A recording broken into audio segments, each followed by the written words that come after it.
પ્રાર્થના કરીએ. પિતા અને પુત્ર અને પવિત્ર આત્માને નામે આમીન. ભલા ભક્તજનો, પ્રભુનો આશીર્વાદ ચેનલમાં હું તમારા બધાનું સ્વાગત કરું છું. ફરી એકવાર પ્રભુએ આપણને ભેગા કર્યા છે. પ્રભુની કૃપા અને પ્રભુનો આશીર્વાદ અને પ્રભુની ઈચ્છા,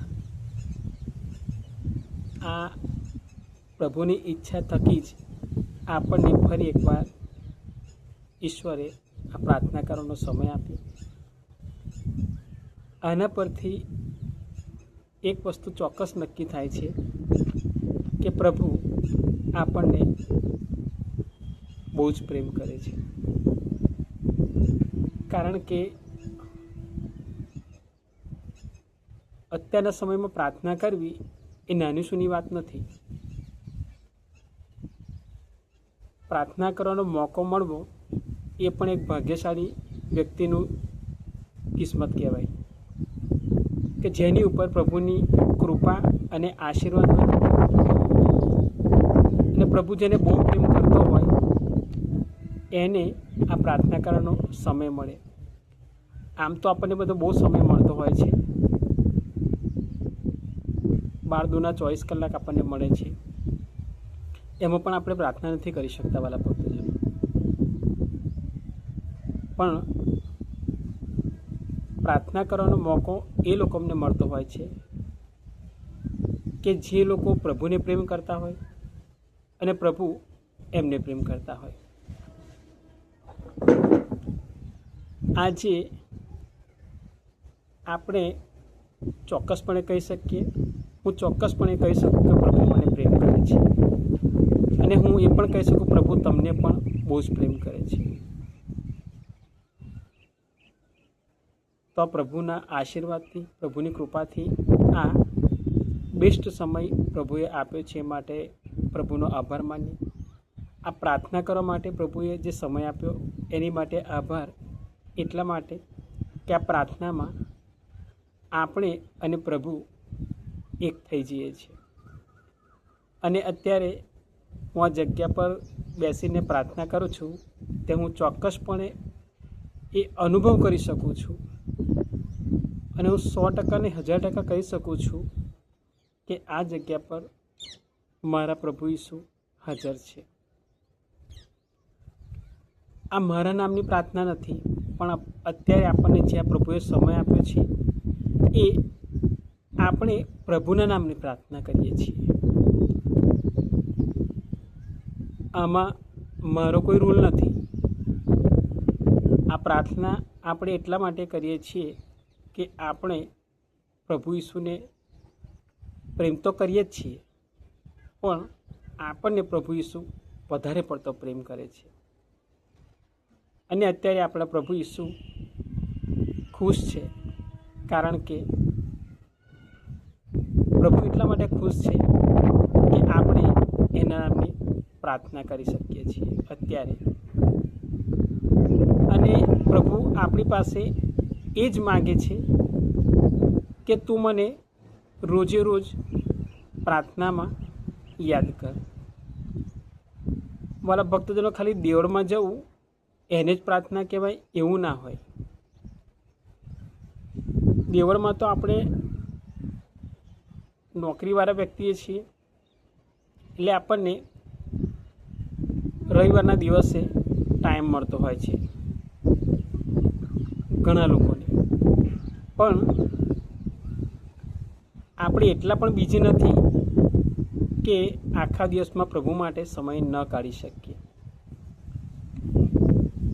આપણે અત્યારે એટલા ભાગ્યશાળી છીએ કે આપણને પ્રભુએ પ્રાર્થના કરવાનો સમય આપ્યો છે અને આપણે એની સાથે એક થઈએ છીએ.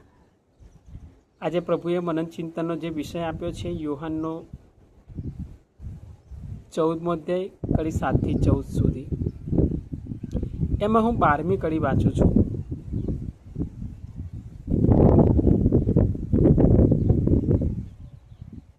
શ્રદ્ધા રાખો, હું તમને સાચે સાચ કહું છું કે જેને મારામાં શ્રદ્ધા છે તે કરું છું તેવા કાર્યો કરશે, બલકે એથી મોટા કાર્યો પણ કરશે.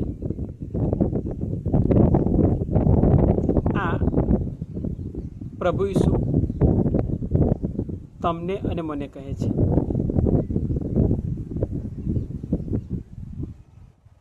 જે ગઈકાલે આપણે સાંભળ્યું શ્રદ્ધા વિશે, આજે પણ પ્રભુ એની પર વધારે ભાર મૂકે છે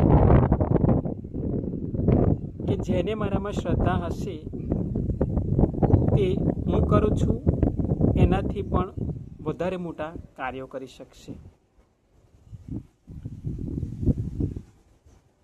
હવે વાલા ભક્તજનો, પ્રભુએ તો કહી દીધું આપણને કે જે શ્રદ્ધા રાખશે તે. હવે ફરી પાછું આ આપણી પર જ આવી ગયું. આપણી પ્રભુ ઉપરની શ્રદ્ધા. જો આપણી પ્રભુ ઉપર જો શ્રદ્ધા હશે,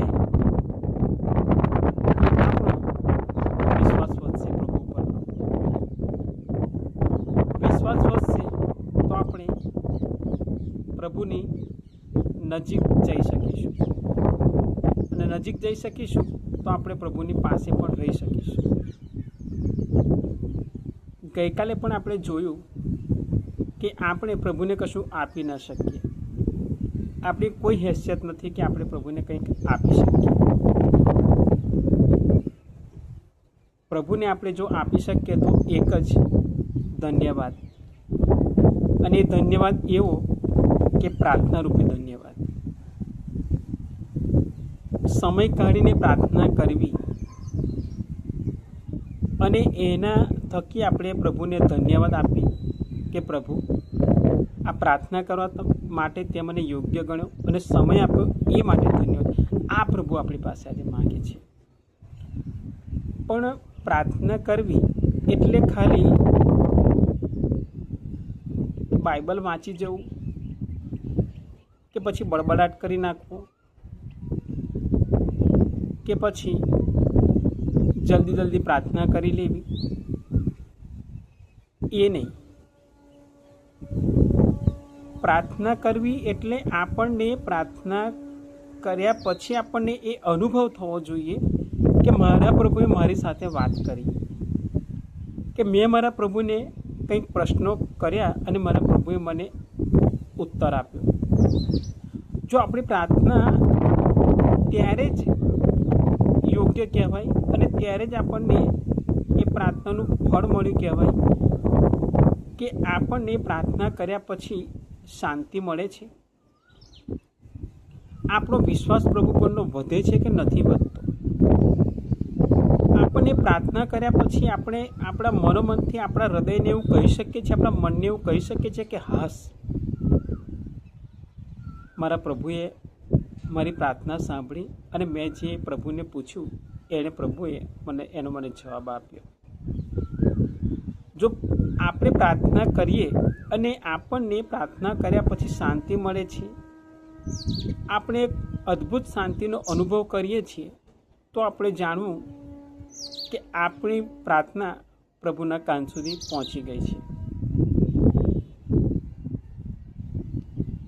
તો વાલા ભક્તજનો, આજે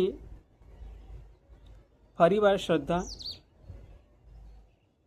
રાખવાની પ્રભુ આપણને કહે છે. પ્રભુ સાચે સાચ કહે. આવું બાઇબલમાં ઘણી જગ્યાએ એવું લખ્યું છે કે પ્રભુ એવું કહે છે કે હું સાચે સાચ તમને કહું છું. આ સાચે સાચ કહેવું એટલે એનો મતલબ એ થયો કે સંપૂર્ણપણે એ વસ્તુ પર મહોર મારી દેવાની. મહોર મારી દેવી એટલે એવું કહેવાય કે આ થશે જ, થવાનું જ છે અને થયા વગર રહેશે નહીં. આ પવિત્ર બાઇબલમાં પ્રભુએ ઘણીવાર એવું કીધું છે કે હું તમને સાચે સાચ કહું છું. સાચે સાચ એટલે પ્રભુ ક્યારે જૂઠું ના બોલી શકે, પ્રભુ ક્યારે ફરી ના જઈ શકે, અને પ્રભુ આપણને ક્યારેય એ કીધા પછી એવું ના કહે કે મેં તમને કીધેલું પણ હું અત્યારે નથી કરતો, એવું ના હોય. એકવાર પ્રભુના મુખમાંથી જે શબ્દ નીકળી ગયો એટલે નીકળી ગયો. એની વાણી એનો ઉદ્દેશ પૂરો કર્યા વગર ક્યારેય પાછી ફરતી નથી. મલાખીનો 3 અધ્યાય કડી 10 પ્રભુનું સુંદર વચન કહે છે કે હું વાદળોની આજ્ઞા કરીશ કે તારી પર ઉન્નતિનો વરસાદ વરસાવે. પણ આ ક્યારે વરસાવશે? પ્રભુ તો રાહ જોઈને બેઠો છે કે હું આ ઉન્નતિનો વરસાદ આની પર વરસાવું, મારે દીકરા પર કે મારી દીકરી પર વરસાવું. ઉન્નતિનો વરસાદ. ઉન્નતિનો વરસાદ એટલે આપણા જીવનમાં આપણે બે બાકડા બની જઈએ છીએ, અશાંતિનો અનુભવ કરીએ છીએ, કોઈની સાથે વાત નથી કરતા, કોઈની સાથે ગમતું નથી, એકલું રહેવાનું, એકલું બેસી રહેવાનું, ખૂણામાં મોબાઈલ લઈને બેસી રહેવાનું. આ બધી વસ્તુ ઉપર પ્રભુ એમ કહે છે કે હું તારી પર ઉન્નતિનો વરસાદ વરસે. ઉન્નતિ મળે એટલે આપણે પ્રભુની સાથે એક થઈ જઈએ. અને જ્યારે પ્રભુની સાથે એક થઈ જઈએ ને ત્યારે પછી આપણને કશાની જરૂર ના પડે. આપણે કોઈ ખૂણામાં ના બેસવું પડે, આપણે મોબાઈલનો સહારો ના લેવો પડે. ત્યારે મોબાઈલની જગ્યાએ આપણા હાથમાં બાઇબલ આવી જાય. વાલા ભક્તજનો, તો આજે ફરી એકવાર પ્રભુ આપણને શ્રદ્ધા રાખવાનું કહે, પણ આપણી શ્રદ્ધા કેટલી છે પ્રભુ ઉપર? હું કેટલી શ્રદ્ધા પ્રભુ પર રાખું છું? પ્રભુએ તો બાઇબલમાં 8,000થી વધારે વચનો આપેલા છે. પ્રભુએ પોતાના મુખના વચનો એમાં આપેલા છે, પણ મને આની કશી ખબર જ નથી પડતી, કારણ કે મેં બાઇબલ કદી હાથમાં પકડ્યું નથી. તો પ્રભુને કેવી રીતે જાણીશું? બાઇબલ મેં ખોલ્યું નથી તો મને પ્રભુના વચનની કેવી રીતે ખબર પડે? અત્યારે આપણી શ્રદ્ધા શૂન્ય બની ગઈ છે વાલા ભક્તજનો પ્રભુ પરની. અને કદાચ છે તો એ એવી શ્રદ્ધા છે કે સ્વાર્થની શ્રદ્ધા.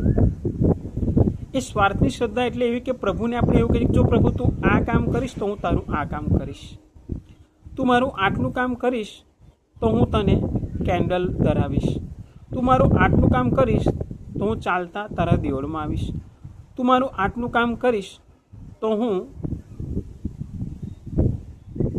કેટલાય જે ભૂખ્યા છે એ લોકો અમને જમાડીશ. આ પ્રભુ સાથે આપણે આવો એક જાતનો એવો કરાર કરીએ છીએ જેની અંદર આપણે પ્રભુને બાંધી દઈએ છીએ. આને પ્રાર્થના ના કહેવાય, આને શ્રદ્ધા ના કહેવાય. શ્રદ્ધા એટલે એ રીતની કે પ્રભુ તું મારું કામ કરીશ કે નહીં કર, એ કામ થશે કે નહીં થાય, એમાં પણ હું તારો આભાર માનીશ, એમાં પણ હું તને ધન્યવાદ દઈશ. અને હું તને કંઈ આપી શકું એ મારી હેસિયત બહારની વસ્તુ છે. તું એટલો બધો મહાન અને સર્વશક્તિમાન છે, તારી કોઈ કિંમત હોય જ નહીં. તારી કિંમત અમૂલ્ય છે મારા પ્રભુ.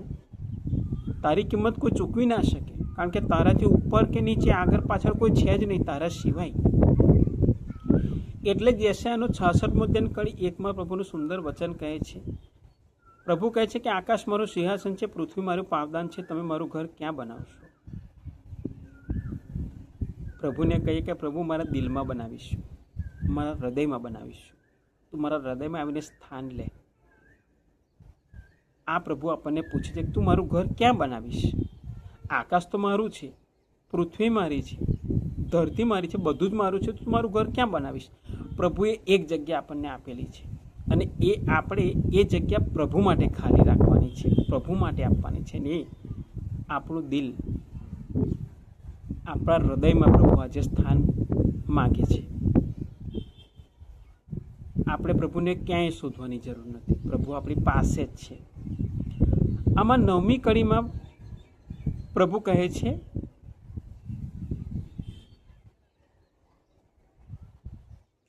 ત્યારે ઈસુએ તેને કહ્યું, આટલા બધા વખતથી હું તારી સાથે રહું છું, છતાં તું મને ઓળખતો નથી ફિલિપ? આ પ્રભુ ફિલિપને કહે છે કે હું આટલા વખતથી તારી સાથે રહું છું તો પણ તું મને ઓળખતો નથી ફિલિપ?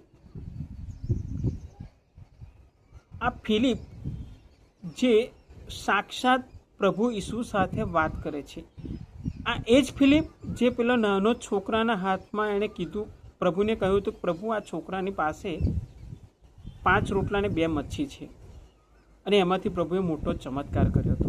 5000થી વધારે લોકોને પ્રભુએ જમાડ્યા હતા, અને જ્યારે બધું ભેગું કરવામાં આવ્યું ત્યારે 12 ટોપલા ભરાયા હતા. આ એ જ ફિલિપ જે પ્રભુ આજે એ ફિલિપને કહે છે કે હું આટલા વખતથી તારી સાથે છું તો પણ તું મને ઓળખતો નથી ફિલિપ. આ ફિલિપ જેવા આજે આપણે બની ગયા છીએ. એક એ જમાનાનો એ વખતનો ફિલિપ, અત્યારે આપણે આ વખતના આ જમાનાના ફિલિપ. પ્રભુ ફિલિપની પાસેને સાથે રહેતો હતો, ફિલિપ પ્રભુની પાસેને સાથે રહેતો હતો.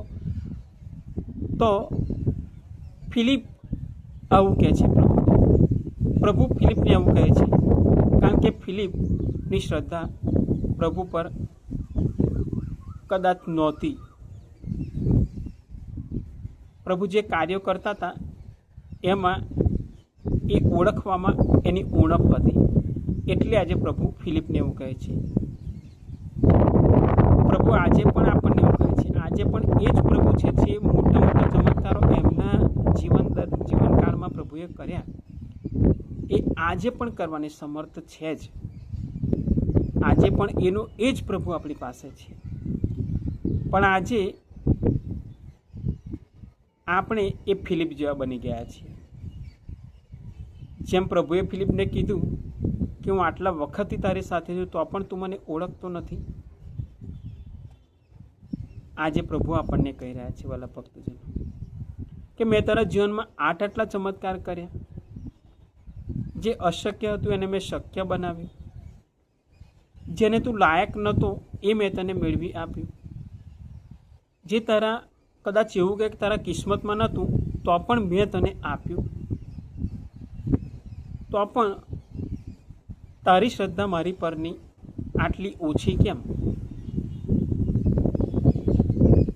મારી પ્રાર્થના કરવાનો સમય તને કેમ નથી મળતો? આજે પણ પ્રભુ એની બાહોમાં આપણને સમાઈ લેવા માટે તૈયાર છે. એને હાથ પ્રસારી ખુલ્લા રાખીને પ્રભુ આપણી રાહ જોઈને બેઠા છે કે ક્યારે તું મારી પાસે આવીશ. પણ આપણી શ્રદ્ધા જ જ્યાં નથી, પ્રભુ ઉપર શ્રદ્ધા નથી. આ એટલા માટે શ્રદ્ધા ઉપર ભાર મૂકવામાં અત્યારે આવી રહ્યો છે કે આપણે અન્ય ચીજોમાં એટલા બધા વ્યસ્ત થઈ ગયા છે કે આપણને 24 કલાક ઓછા પડે છે. આ પ્રભુએ આપણને આપ્યા છે તો આપણે ગણતા જ નથી. પ્રભુને તો આપણે સાઈડ ઉપર કરી દીધો છે, ખૂણામાં બેસી જવાનું કહ્યું છે કે જા તું ખૂણામાં બેસી જા, જો મને જરૂર પડશે તો હું તને બોલાવીશ તો આવજે. નોકર જેવો પ્રભુને આપણે કરી દીધો છે આપણા જીવનમાં. આપણે પ્રભુ સાથે, પ્રભુની પાસે જે વર્તન કરીએ છીએ એક નોકર જેવું કરીએ છીએ. આપણે શેઠ બની બેઠા છીએ અને પ્રભુને નોકર બનાવી દીધું છે આપણે, કે મને જરૂર પડશે તો હું તને બોલાવીશ, ત્યાં સુધી તું ખૂણામાં બેસી રહે. આ આપણી અત્યારની શ્રદ્ધા છે. કારણ કે મોબાઈલના રૂપમાં શૈતાને એટલો બધો આપણી પર હાવી થઈ ગયો છે કે આપણને પ્રભુ દેખાતા જ નથી, પ્રાર્થના દેખાતી જ નથી, શ્રદ્ધા આપણી પ્રભુ પરની ઘટી ગઈ છે. આપણે પ્રાર્થનામાં એક થઈ નથી શકતા. ઘરના 10 માણસ હોય તો આપણે એક સાથે બેસીને પ્રાર્થના નથી કરી શકતા, પ્રભુનું નામ નથી લઈ શકતા, પ્રભુને સ્થાન નથી આપ્યું, પ્રભુને આપણે જાણ્યો નથી, વિચાર્યો નથી, એને સમજ્યા નથી, બાઇબલ હાથમાં પકડ્યું નથી, વચન આપણને ખબર નથી, પ્રભુને આપણે યાદ જ નથી કરતા. તો આજે પણ આજના આપણે ફિલિપ જ કહેવાઈએ. હવે આજે ફરી એકવાર આપણને કહી રહ્યા છે કે જેને મારામાં શ્રદ્ધા હશે તે મારાથી પણ વિશેષ મોટા કાર્યો કરી શકશે. પ્રભુને કહીએ કે પ્રભુ, કાર્ય તો કરી શકું કે ન કરી શકું એથી મને કોઈ વાંધો નથી, પણ તું મને તારી પરની મારી શ્રદ્ધા જાગે એવી કૃપા મારી પર કર. એ વરદાન મને આપ કે હું તને ઓળખી શકું, તને જાણી શકું, તારી સાથે રહી શકું, તારી પાસે રહી શકું, તને મારા દિલમાં સ્થાન આપી શકું, મારા હૃદયમાં સ્થાન આપું, મારા મનના વિચારોમાં હું તને વિચારું, તને ઓળખું, મારા હરેક વિચારો બસ તારા જ હોય, મારા મનમાં તારા જ વિચારો આવે, એવા આશીર્વાદ આપે. આજે પ્રભુને કહે, પ્રભુ મારે બીજું કશું નથી જોઈતું, મારે તો તું જોઈએ છે. તું મારા જીવનમાં આવી જા તો મને બધું જ મળી જશે. અને પ્રભુને કહે કે પ્રભુ મને તારા ઉપરની શ્રદ્ધા જગાવ. હું આ મોબાઈલના રૂપમાં શૈતાનથી કંટાળી ગયો છું.